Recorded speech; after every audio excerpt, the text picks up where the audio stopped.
Hey, if anyone, we have just a few questions here and then some things we're going to do going over the food logs. But if anyone that's on the call has any straight-up questions that you want to have us address right away, I'm going to just pause for a second to let you do that while we gather up our notes here.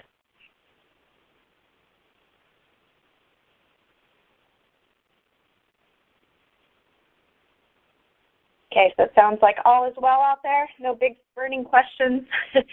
Feel free to jump in at any time and interrupt us. It's fine. But we'll go ahead and get started.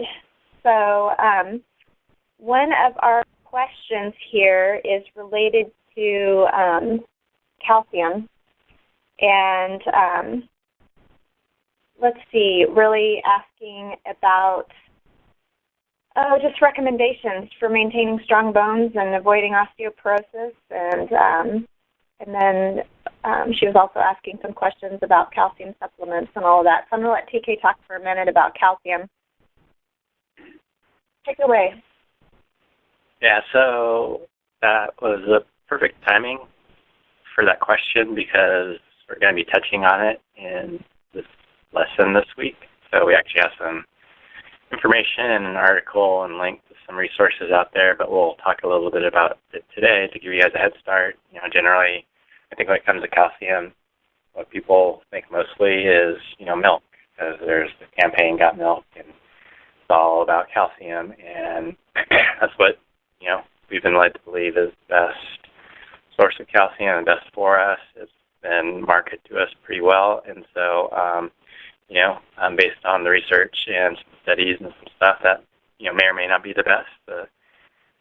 One of the concerns that arises with dairy products with calcium is, dairy is very acidic, and so that creates that type of environment in your body. And actually, when you have an acidic environment in your body, it leaches calcium from your bones to address that situation. And so, obviously, our recommendation for calcium is through things you guys are currently doing. The leafy greens, vegetables are beans and lentils and things like that. And we'll have a whole list in this week's lesson of sources of calcium. And you'd be surprised that some of the greens have pretty high concentrations of calcium in them, and you don't have the side effects of causing that acidic effect in the body. So when you think about it, there's some large animals on Earth that don't eat meat or dairy. Elephants, giraffes, these are all vegetarians, and they have pretty strong bones and don't have problems.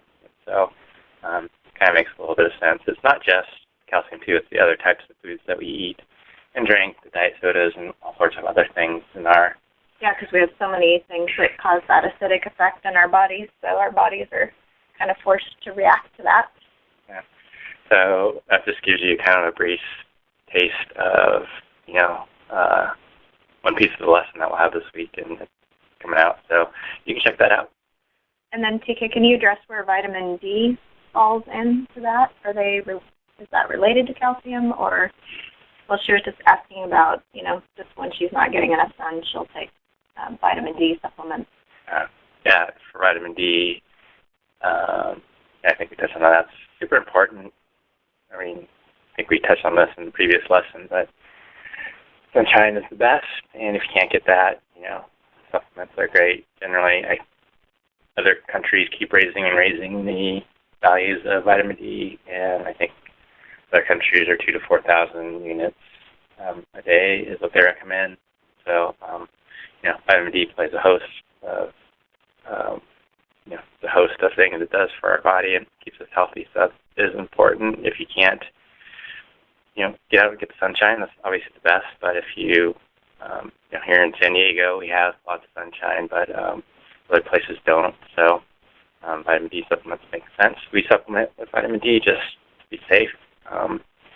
So it's probably a pretty reasonable thing to do with that vitamin D. And then also I see she mentioned kettlebell training or strength training, which is actually another great reason for exercise. That's one of the main reasons that we exercise is for bone strength and for our immune system and for our core strength. And really the last reason we exercise is to reduce calories. That's not the main purpose for exercise for us, but that strength training is critical for bone strength, and also as we get older, it makes sense to have a little bit more lean mass on our bodies. Actually will help us reduce body fat if we do have more lean mass. And as the older we get, the more important that is to kind of beef up. The younger, I think below 30, it's not as critical, because our growth hormones are still pumping out. I think after the age of 30, we start slowing down with that growth hormone, so it does make sense to kind of slowly increase that resistance training for a lot of different reasons, after 30. Cool. Hopefully we answered that question. We're going to dive into some food log stuff. Yeah, we went over the food logs, and they're all looking really good. I mean, seeing a lot of improvement, and I'm happy about that. And then some people didn't have food logs. They just put comments and kind of generally what they were eating and how they were feeling, and so we'll go over some of those. Some things that some people are noticing is they might be sleeping a little bit better. They're becoming more conscious of the food choices they're making. Someone said here that breakfast really helped them avoid snacking later in the day, which is so true. And then one of the challenges is to keep good snacks available, and that is obviously the struggle for everyone, because I know someone else made a comment on their food log as well, is they ended up working a longer day than they had expected. So they had smoothie or something around 11:30, but they ended up working straight till 5:30, and then they were really starving by the time 5:30 came along, which you should be, because the normal eating cycle, you probably get hungry 2 or 3 hours after you eat. So the takeaway there is obviously, those situations will come up, and sometimes they're not avoidable. So just like this other person said, the challenge is having those healthy snacks available for those emergency times. So coming up, like we talked about earlier on, I forget what lesson it was, but having those backup snacks, just things in your bag or your car or your purse or your backpack, or just stuff there just in case you get stuck out in the middle of nowhere and the only option is, McDonald's or something like that. Super important. Then this is a nice comment. Someone recognizes, or they're getting much better at recognizing what causes, bloating and stuff in their body, which just that comes to as you start cleaning up your diet, cleaning up sugars and fats and different things in your diet. You will become more sensitive of how your body responds to different types of foods, and this is a really important thing to pay attention to. Something that just takes time.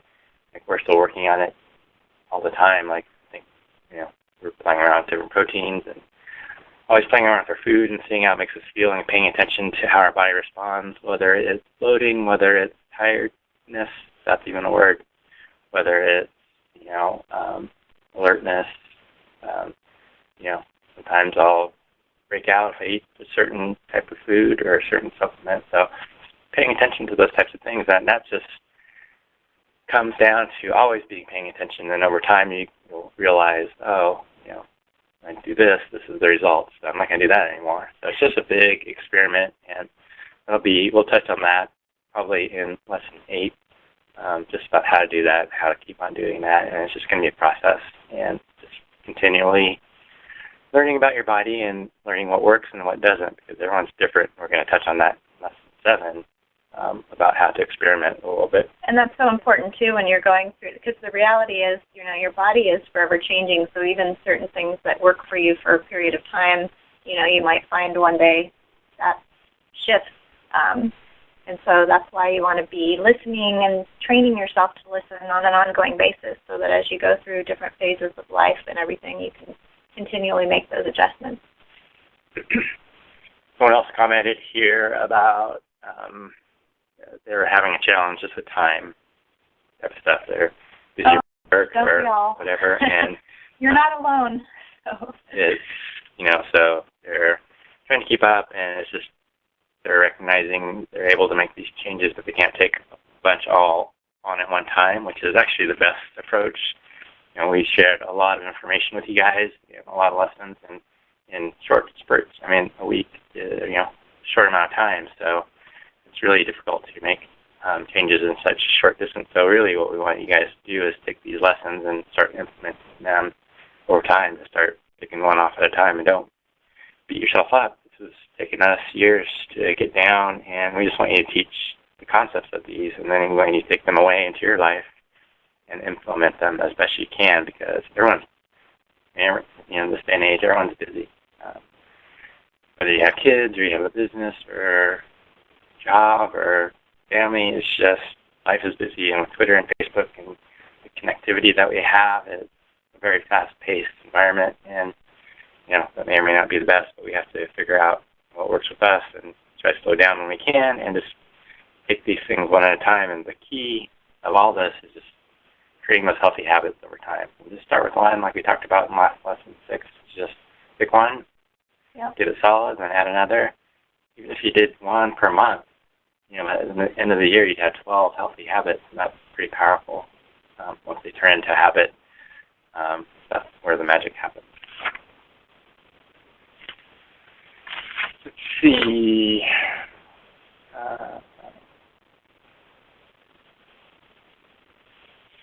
Okay, so we'll go with this one. Like I said, a lot of these food logs are looking really great, and there's always room for improvement, but we're getting close to where there's not a lot of room. And the one thing I noticed on this particular food log, which is really looking good, is there's a lot less meat, animal products in here, which is actually probably a good thing. And then lesson 7, we'll talk a lot about that. But the one thing I do want to note, we haven't really talked about supplements. We really don't, we're not into supplements. We want to get our nutrition and our minerals and vitamins from our food first, and then supplement after you get your kind of diet ironed up. But when you reduce meat and dairy, or meat and animal products, the one thing you do want to look at is B12. Make sure you have a little bit of that. It doesn't take much, and you won't notice anything for a while. Your body stores B12 for a good amount of time, but you do want to make sure if you are trimming down on your meat, you might want to consider looking into a B12 supplement. And if you actually have any questions on the types of that or anything like that, just pop us a note. We'll be happy to share information on that. Other than that, this person's food log looks great, and there's a couple things on Mother's Day, but that's a celebration. And the comment I had on that is people always ask us, and I think we talked about this before, what do you guys eat when you go out? How do you be good when you eat out? And the answer to that is we kind of eat whatever we want when we go out, because we actually don't go out that often because we enjoy our own food, and our bodies can handle a crazy night out without a problem. This week was a good example of that, because we had a client that took us out for Indian food and just wanted to show us that whole, experience, and also wanted to get our feedback on different types of foods that they enjoy. So we got to experience that firsthand. It was all kinds of stuff that we wouldn't normally eat, and but at the same time, we could go and enjoy ourselves, enjoy the experience, and obviously make notes for ourselves of which parts of that food maybe we were suffering from the next day, but also being introduced to new things. So that's kind of the advantage of this. Once you're creating these new healthy habits, that you don't need to obsess about every single little moment, and you can enjoy yourself when you get those opportunities to go out and do something off of the beaten path.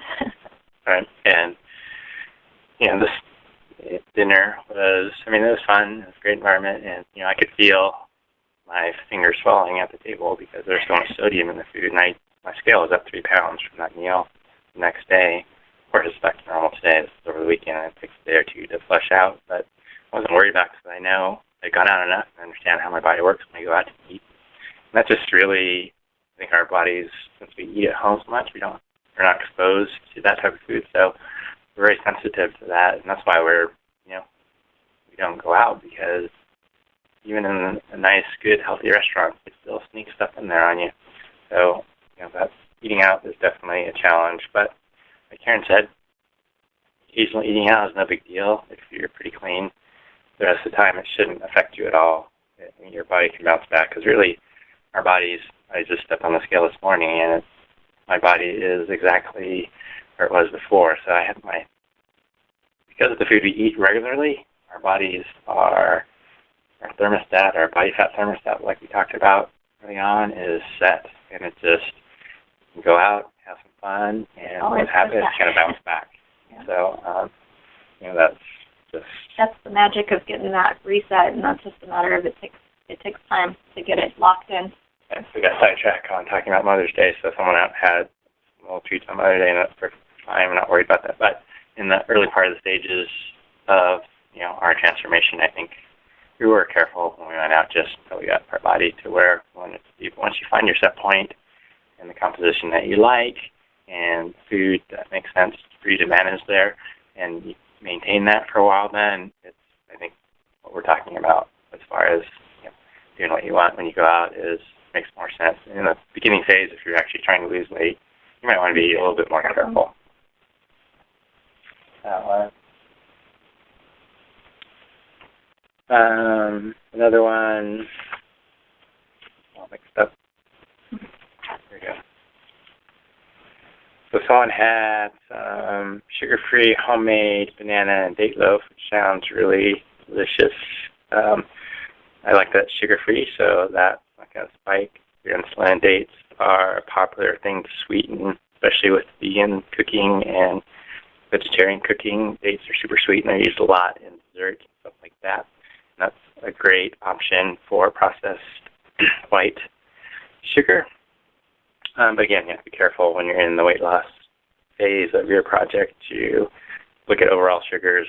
Dates are pretty sweet, along with any dried type of fruit. So you just want to keep that in kind of moderation and check with your overall sugars throughout your day. You want to have some steamed rice. I just want to make sure that we're focusing on the brown rice. White rice is high on the glycemic, so that's going to spike your insulin, and insulin is what tells us to store fat. So white rice compared to brown rice is a lot higher on the glycemic kind of load factor. So if you have an option, brown rice is definitely a better way to go. So this particular person had some dark chocolate, which is 80%, which is actually better than the Hershey's milk chocolate, of course. But again, our take on chocolate is, they have 2 small pieces. It's not the end of the world. But again, dark chocolate is melted and processed and loses some of the value if you compare it to like a raw cacao bean or that type of thing. Again, it's not as exciting, but there is actually a lot of value in the raw chocolate. Someone made homemade chips, which is awesome. I love seeing all this homemade stuff. Yeah, so like I said, having chips is probably not a big deal if you're making it yourself. The problem with store-bought chips is you can't find chips without vegetable oils, which actually lesson number 7 is going to talk a lot about that and the problems with that. So kudos on making your own homemade chips. Another person, this person had sauerkraut, which is interesting.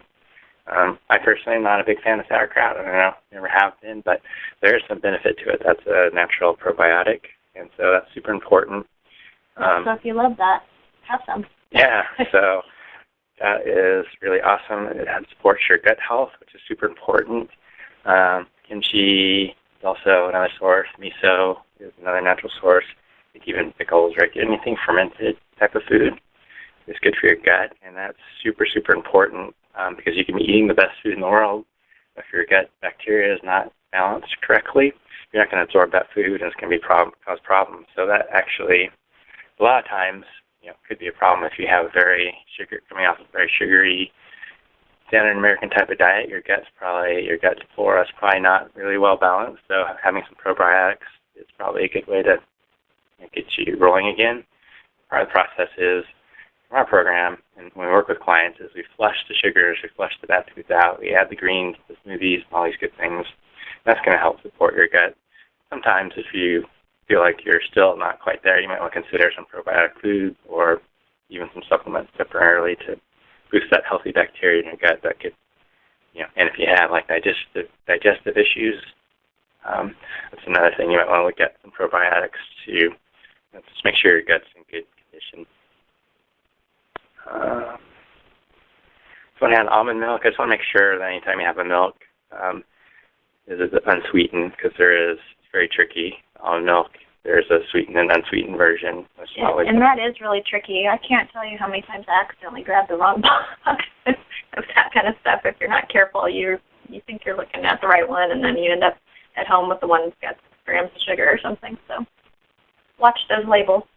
Yeah, someone else had apricot jam, which is, I'm assuming it's homemade, but jams are tricky. Again, a lot of times store-bought brands have, added sugars, and so what we do at home is we actually just, the girls cut fresh strawberries, and put on toast, and that's our solution to that. It's, jams, preserves are more concentrated in the fruit sugar, so you can get a bigger dose of sugar from a jam versus just the fresh fruit chopped. And it gets it pretty quick. Someone made homemade peach crumble and had a teaspoon of vanilla ice cream, so that's very good portion control. Wow. That's awesome, and I love that they made some homemade peach crumbles. I think we have, I don't know if we posted this, but we do have some dessert options that we can, I don't know if we posted that in the food section, but if we haven't, we will, because there's some, if you have a sweet tooth, there's some things that are options that, at least are whole foods, and at least you're getting some nutrients along with the sugar that we have there, the natural sugars, and some of them I think are even sugar-free. So on the food log, they included their workouts, and that's important to look at your food in relation to your workouts. So this person worked out in the morning around 6:45, and then around 8 they had some oatmeal and raspberries and berries and stuff. There is an advantage to, if you have like a interval type of workout for about 2 hours after your workout, your body is in kind of the fat burning mode. And so during that period of time, for the 2 hours after that interval type of workout, you want to keep the sugars to the minimum, or not the sugars, but anything that spikes your insulin to the minimum. So that will put the kibosh on that fat burning kind of mode that you're in. So what you want to eat after a workout is anything that doesn't raise your blood sugar. So what your body is really looking for is a easy digest.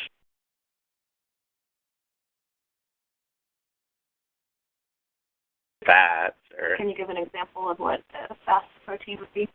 Like we take protein powder and a protein drink, and we put hemp seed nuts in it, and soy milk or almond milk or something like that. You can use nut butter. Definitely don't want meat because that takes a long time to digest. It's not really very quick. But you probably want to avoid like fruits or something directly after, because that has potential, depending on what it is, like the sugars up a little bit. And then before our workout, again, pre-workout, it's probably okay to have some kind of fruit, because that's going to, if you're working out early in the morning and you wake up and you just don't have the energy or something, having a little fruit might be an option. It's going to spike, replenish your stores, your energy stores a little bit. So that's something that's probably okay. It's better to do that before the workout, and then keep the sugars down after the workout. Have some protein and maybe some fats or something like that. So that was just something I noticed on someone's food log. Someone was really neat. They commented about, based on lesson 6 was about the negativity of the news and driving around listening to the radio, and all the news is kind of depressing. So this particular person chose not to listen to that and just listen to some of their own music, which I thought was great. It's a good thing.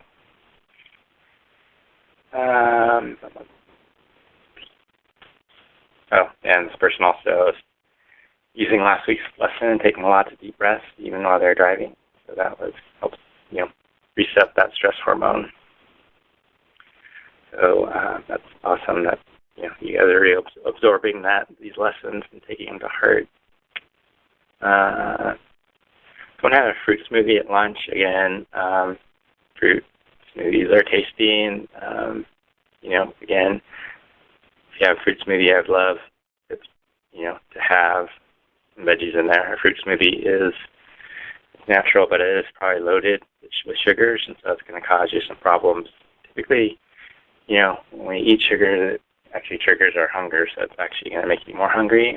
When we eat sweet things, naturally, it turns on our hunger hormone, so having just a pure fruit smoothie may start some hunger cravings after you have it, so you want to be careful about that and just make sure you get plenty of veggies in there and good things that'll slow that digestion of that sugars down.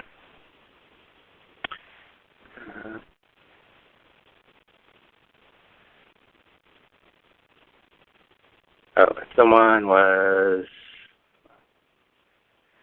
concerned that they're just not awake long enough to hit all the meals, and this goes back to eating 5 times a day, and you really just got to listen to your body. That's just a rule of thumb. You don't have to eat 5 times a day. It's just whatever works for your schedule and your body. The main goal is, to eat, not to get yourself overly hungry. That's the whole concept behind that. And there's lots of different theories.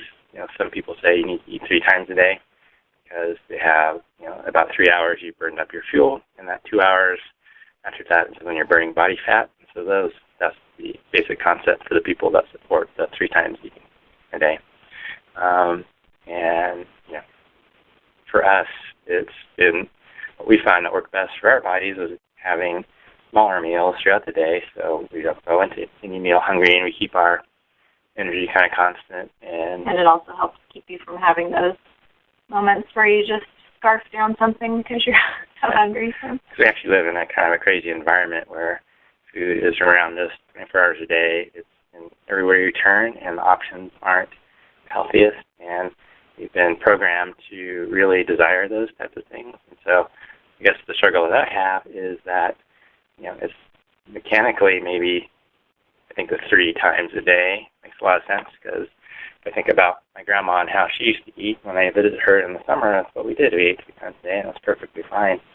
We didn't have problems, but she lived in Oklahoma, and there wasn't a Quickie Mart on every corner. It was on Saturdays, you go down to the gas station a couple miles away, and there was they had a soda machine and a little ice cream cooler with 2 or 3 options. So it's not like today where you can go fill up to the gas station. There's just a zillion choices of healthy stuff, and even in the workplace or in schools, they have these vending machines that have very tempting, tasty treats. So we live in an environment where it's a super, uber tempting environment. So, and then when you're programmed to want and desire those things, it's even more of a challenge. So for most of my clients, I put them on this more the mode of, just keeping your body energized and not let yourself get overly hungry so you're overly tempted to these already very powerful type of feelings that we have.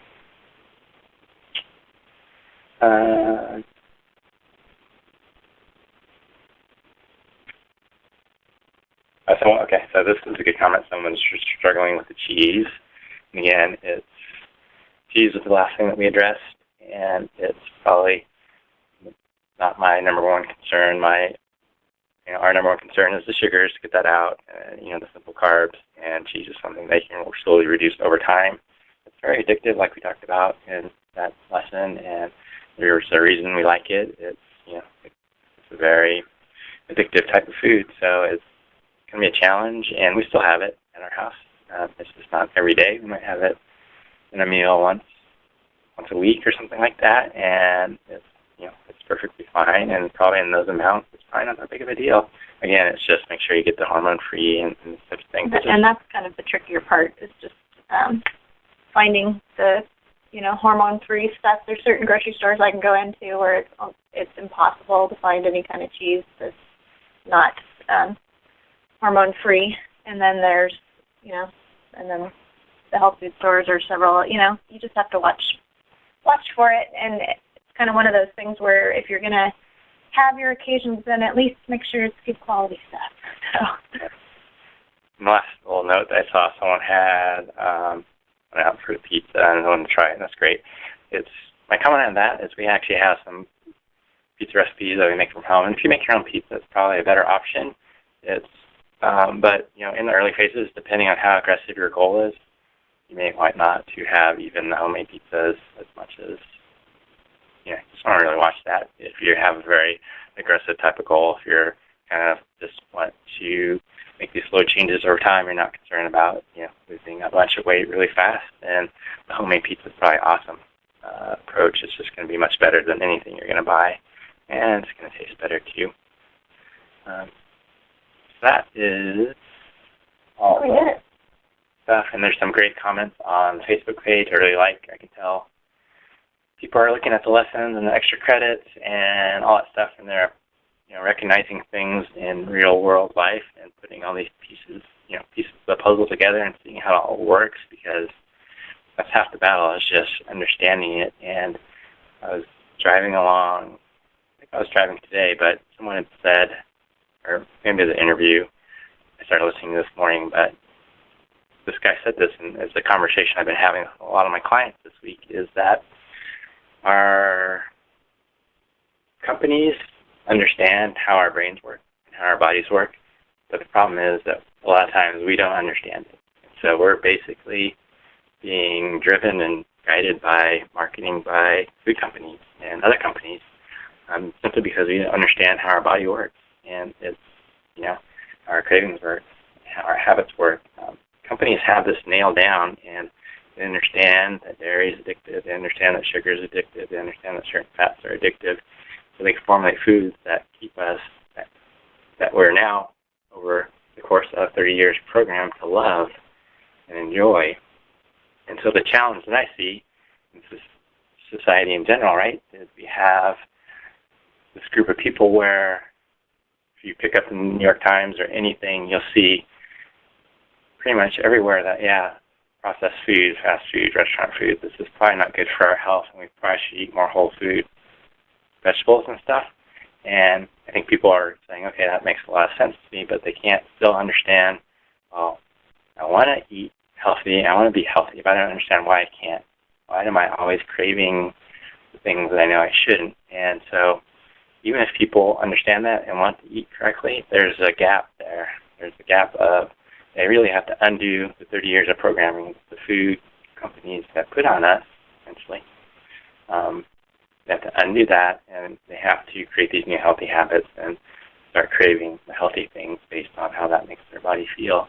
So it's actually a pretty good process, and this whole program is set up to help you do that, and all these steps, all these lessons are the answers to that. You just have to apply them. And again, this is a short amount of time. You have to actually apply them over a period of time for them to really start kicking in and kind of taking over your life, which is the ultimate goal. And one thing that's so great about having them there and handy is you can just keep recycling through the lessons, because, like TK said, tackle one thing at a time and really master it, and then move on to the next thing and tackle that. And it's amazing how if you just do one little thing at a time, it adds up fast. So. And then this week, tomorrow's lesson is a lot of fun because it's, like we said, we're focusing in on meat and dairy, but it's a perfect, we want you to have the experience of playing around with that the week that we're all together as a group, because you can get some pretty interesting and dramatic results from it. And so we'll get that out to you tomorrow, or Thursday, rather.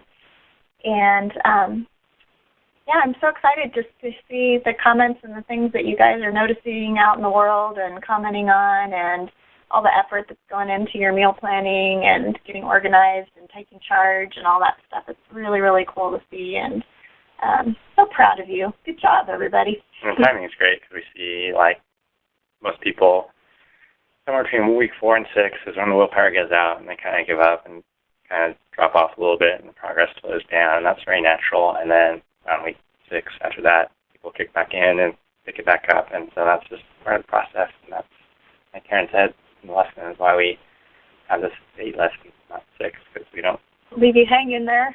Yeah, so it's part of the process. More, most people give up between week 4 and week 6, January. That's why everybody's done by February. Yeah, What's so their New Year's goals?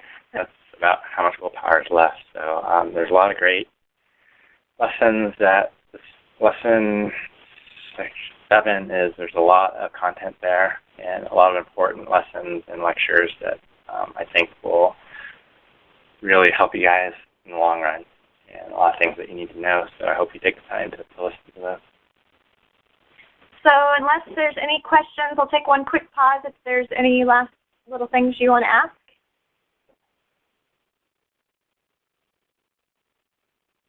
And if not, we will let you go and get on with the rest of your day. Have a good lunch, and we'll